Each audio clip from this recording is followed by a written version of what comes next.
नमस्कार, मैं जितेंद्र चतुर्वेदी। ट्विटर पर एक ट्रेंड चल रहा है, धुआं धुआं केजरीवाल। वो क्यों चल रहा है ये बताने की जरूरत नहीं है, लेकिन एक बात जो बड़ी दिलचस्प है और अपने एक दर्शक ने साझा की उसे आपको बताता हूं और फिर मुद्दे पर आता हूं। वो ये कि क्या आम आदमी पार्टी ये जो अभी चुनाव होने वाले हैं या जो 2023 में चुनाव होने वाले हैं और फिर 24 के आम चुनाव तक रहेगी या निपट जाएगी। ये मसला बड़ा गंभीर है और सनसनीखेज भी है और जाहिर तौर पर आम आदमी पार्टी के उस अस्तित्व से जुड़ा भी है जिसको लेकर एक तरह से संकट वाला मसला तो है ही वो, और उसकी वजह उनकी अपनी सियासी उछल कूद है। बहरहाल, उस पूरे मसले पर आने से पहले ये जो संदेश है उस पर हम लोग बात कर लेते हैं। एक जो दर्शक ने भेजा उसने बड़ा वाजिब सवाल पूछा और वो सवाल इस ट्रेंड से भी जुड़ा हुआ है। उन्होंने कहा कि ये जो 31 दिसंबर और 1 जनवरी की दरमियानी रात है, जो अंग्रेजी नववर्ष के आगमन की रात है, उस दिन जब ये पटाखे वगैरह फोड़े जाते हैं तो प्रदूषण नहीं होता है क्या?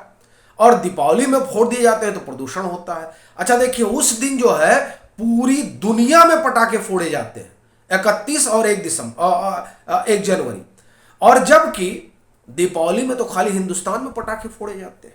अच्छा, यही बात आप देखिए दीपावली बाद होली भी आ जाएगा। नहीं नहीं नहीं साहब, आप होली खेलिएगा तो पानी बर्बाद हो जाएगा, पानी बचाना है।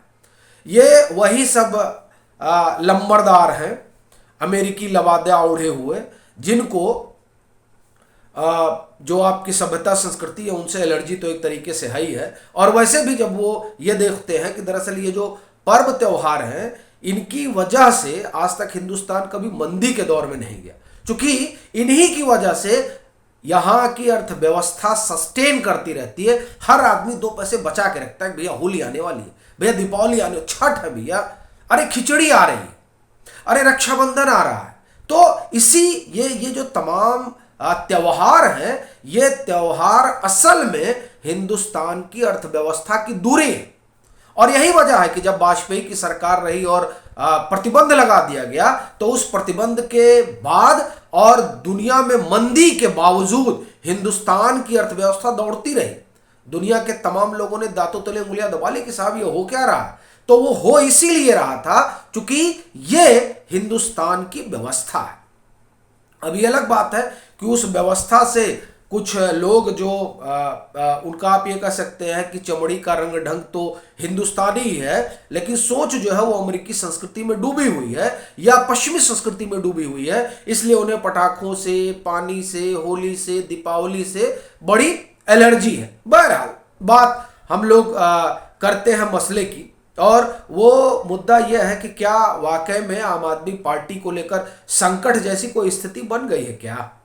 और ये सवाल इसलिए खड़ा हुआ है क्योंकि आम आदमी पार्टी, अगर आप पिछला 5 राज्यों का चुनाव देखें तो वहां से उसने अपना फुटप्रिंट बढ़ाने की कोशिश की, जिसमें पंजाब में तो वो सफल रही। लेकिन उसके बाद अगर आप देखें उत्तराखंड में उन्होंने जोर आजमाइश की और पता चला कि वहां 2-2.5% वोट तो मिले, लेकिन जो संगठन उन्होंने खड़ा किया था और जिसे चेहरा बनाया था, वो चेहरा ही आम आदमी पार्टी छोड़कर चला गया।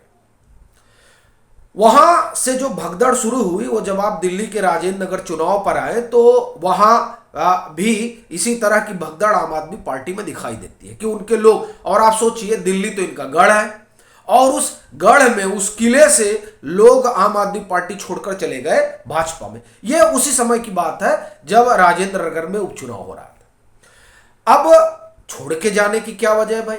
क्या आम आदमी पार्टी में दिल्ली में कुछ बचा नहीं है क्या? अब आप आ जाइए हिमाचल प्रदेश चुनाव, जब पंजाब का चुनाव जीते ये लोग तो हिमाचल प्रदेश में बड़ी इन्होंने बहुत जोर लगाया। और पंजाब को भूलिएगा नहीं, ये जिस ऑपरेशन लोटस की बात कर रहे थे, असल में मसला ऑपरेशन लोटस का नहीं था। मसला क्या था, ये कांग्रेस ने उजागर किया पंजाब में कि किस तरीके से इनके 12 विधायक जो है वो आम आदमी पार्टी के कामकाज से दुखी हो गए थे। और ये कांग्रेस का दावा है, कांग्रेस के जो वहां प्रदेश अध्यक्ष हैं और नेता प्रतिपक्ष हैं, उन लोगों ने यह दावा किया कि साहब ये परिस्थितियां हैं कि ये लोग अपनी पार्टी के कामकाज से दुखी हैं और इसलिए 12 विधायक जो इधर से उधर जाने की कवायद में लगे हुए थे। जिसे इन्होंने ऑपरेशन लोटस वगैरह कह दिया। जब आप हिमाचल प्रदेश जाते हैं तो वहां भी उन्होंने बड़ा जोर लगाया और सोचा कि हिमाचल प्रदेश में बड़ी जो है हम लोग अलग तरह की परिस्थितियां खड़ी कर देंगे। लेकिन जैसे ही पंजाब के मुख्यमंत्री के साथ अरविंद केजरीवाल, जो दिल्ली के मुख्यमंत्री भी हैं, वो पहुंचते हैं हिमाचल प्रदेश, उनके पहुंचने से वो लौट कर आते हैं, वैसे ही आम आदमी पार्टी का एक बड़ा धड़ा टूट कर चला जाता है भाजपा में। और वो टूटन जो तब शुरू हुई थी वो अभी तक जारी है। अभी आप देखिए, गौरव शर्मा और महेंद्र नाटी, ये दो लोग तो अभी हाल फिलहाल में पंजाब में आम आदमी पार्टी छोड़े हैं। और तभी से ये सवाल भी उठने लगा कि क्या हिमाचल प्रदेश में आम आदमी पार्टी कुछ कर पाएगी, क्योंकि यहां भी बड़ा जोर लगाया गया था आम आदमी पार्टी के जरिए। बजाबता जब लोग टूट टूट कर जाने लगे तो उस दरमियान, अभी नहीं, उस दरमियान जब इनके यहाँ से अनूप केसरी वगैरह जो इनके बड़े कद्दावर नेता रहे हिमाचल प्रदेश में, जब वो लोग गए तो दिल्ली से 1000 के तकरीबन वॉलंटियर भेजे गए थे कि वो घूम घूम कर हिमाचल प्रदेश में आम आदमी पार्टी का यशोगान करेंगे और बताएंगे कि हमने कितना भारी भारी तीर मारा है दिल्ली में और पंजाब में मारने जा रहे हैं। लेकिन ऐसा लगता है कि उस सब का कुछ असर पड़ा नहीं, और जो घुटन शुरू हुई थी, जो टूटन शुरू हुई थी हिमाचल प्रदेश में, वो थमी नहीं। और जिसका ताजा उदाहरण जो है ये इनके मीडिया प्रभारी और वो जो किसान मोर्चे के अगुआ नाटी साहब का जाना। अब आप हिमाचल प्रदेश से गुजरात पहुंची, ये मैं आपको स्टेट वाइज इसलिए बता रहा हूं क्योंकि इससे एक चीज समझ में आ रही है कि दरअसल जो आम आदमी पार्टी इस बात का दावा कर रही है कि वो 2024 का चुनाव ऐसे लड़ेगी वैसे लड़ेगी, या वो चुनाव जो है मोदी बनाम केजरीवाल होगा, तो क्या वाकई में ऐसी कोई परिस्थिति है? कम से कम अभी की जो स्थिति दिखाई दे रही है उसमें तो यही नजर आ रहा है कि जहां जहां ये संगठन खड़ा कर रहे हैं वो संगठन दरक रहा है और उनके लोग जो है छोड़कर भाजपा में जा रहे हैं। और सबसे दिलचस्प किस्सा तो गुजरात का है, जिस गुजरात को लेकर आम आदमी पार्टी ने सबसे ज्यादा महत्वाकांक्षा पाल रखी है, क्योंकि उनको लगता है कि अगर हम गुजरात में कुछ बेहतर कर पाए तो 2024 में हम सीधी टक्कर में आ जाएंगे। अब सबसे बड़ा सवाल यह है कि जैसे हिमाचल प्रदेश और उत्तराखंड, दिल्ली, इन तमाम जगहों पर, और पंजाब भी है उसमें, क्या उस तरीके से गुजरात में भी टूटन नहीं हो रही है? आपको ये जानकर बड़ी हैरानी होगी कि जिस तरीके से जब हिमाचल प्रदेश गए और लौट कर आए तो वहां से कई लोग भाजपा में चले गए, उसी तरह जब पहला दौरा या संभवतः दूसरा दौरा आम आदमी पार्टी के मुखिया और दिल्ली के मुख्यमंत्री केजरीवाल साहब का गुजरात होता है तो उनके दौरे के बाद ही आम आदमी पार्टी की एक बड़ी टीम, 100-125 लोग संभवतः रहते हैं उसमें, वो जाकर भाजपा ज्वाइन कर लेते हैं और बड़ी खबर बनती है। उसके बाद अरविंद केजरीवाल का माथा ठनक जाता है कि साहब ये क्या हो रहा है। वो एक कमेटी बनाते हैं इंटरनल और वो अपनी रिपोर्ट देती है और उस रिपोर्ट से एक बात निकल कर आती है कि दरअसल जो आम आदमी पार्टी का संगठन है गुजरात में वो उस तरीके का नहीं है कि वो भाजपा को चुनौती दे सके। एक दूसरा, इसमें तमाम ऐसे लोग हैं जो ये मानकर चल रहे हैं कि अभी ठीक है, अभी शुरुआती दौर है, आम आदमी पार्टी में बैठा रहा जाए और जैसे जैसे चुनाव आएगा हम लोग पाला बदलेंगे और भाजपा में चलेंगे। ये मैं नहीं कह रहा हूं, ये आम आदमी पार्टी की इंटरनल रिपोर्ट थी जो इंडियन एक्सप्रेस ने छापी भी थी, उसने खबर भी की थी और मुझे लग रहा है ये मई जून का संभवतः या जुलाई मई जून का ही महीना रहा होगा।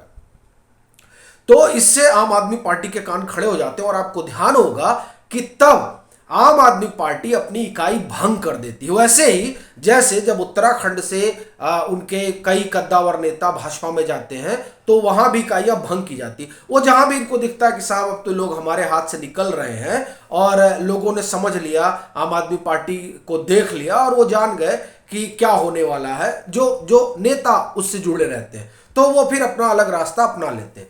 तो यही इनको समझ आया कि साहब अब तो गुजरात में भी यही होगा, तो उन्होंने पूरी इकाई भंग कर दी और उसका पुनर्गठन किया। और उस पुनर्गठन के पीछे बस एक ही मसला था कि अब चुनाव आते आते टूटन नहीं होगी। लेकिन अब वो खबर तो सोशल मीडिया पर चल रही है, हालांकि यह है कि उस खबर की माने तो आम आदमी पार्टी में गुजरात में एक यूनिट जो है वो टूटकर भाजपा में शामिल हो गई। अच्छा, ये बड़ा सनसनीखेज मामला है कि आप ने ये जो पूरा ताना बाना बुना था, पुनर्गठन किया था, उसके पीछे की वजह यही थी कि पार्टी में फिर उस तरीके की परिस्थितियां ना पैदा हो जैसी पूर्व में पैदा हुई थी कि लोग छोड़ छोड़कर भाजपा में चले जा रहे थे। और रिपोर्ट में कहा भी गया था कि बहुत लोग बैठे हैं चुपचाप कि जब चुनाव आएगा तो भाजपा में चले जाएंगे, और इसी सबसे निपटने के लिए तमाम तरह का स्वांग रचा गया था। लेकिन जो खबर है अगर वो ठीक है और एक इकाई जो है आपकी वो भाजपा में शामिल हो गई है, तो ऐसी परिस्थिति में ये जो तमाम चीजें की गई उसका कुछ हासिल नहीं हुआ। और अभी तो चुनाव की घोषणा भी नहीं हुई। चुनाव की घोषणा के बाद क्या परिस्थितियां होंगी, ये अपने आप में बड़ा सवाल है। क्या चुनाव की घोषणा के बाद इसी तरीके से आम आदमी पार्टी का कई धड़ा टूटकर भाजपा से मिल जाएगा? और अगर ऐसा होता है तब सवाल यह खड़ा होता है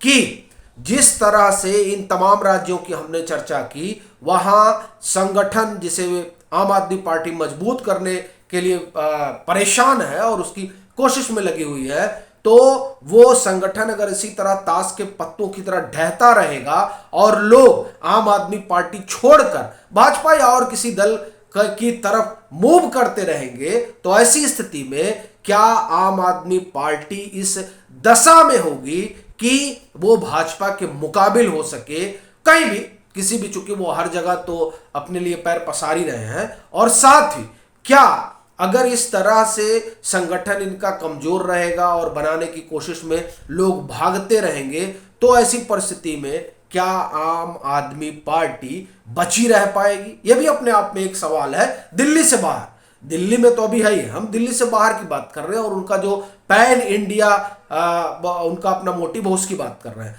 तो ये जो तमाम घटनाएं हैं ये दरअसल इस तरह के सवाल खड़ी करती हैं। आप इस विषय में क्या सोचते हैं जरूर साझा कीजिएगा, और अगर आप मतांतर से नहीं जुड़े हैं तो जुड़िए, वीडियो को लाइक कीजिए, शेयर कीजिए, और आप सभी लोगों को गोवर्धन पूजा की हार्दिक शुभकामनाएं।